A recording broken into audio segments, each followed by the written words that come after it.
Oh yeah guys, time for that 12th gen upgrade.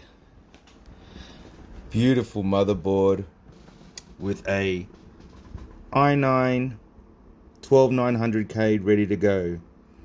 Now, this is an LGA 1700, but I'm going to show you guys how I can use a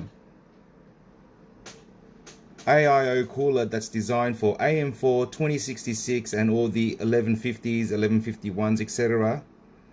I'm going to show you how you can mount this to this using one of these mounts.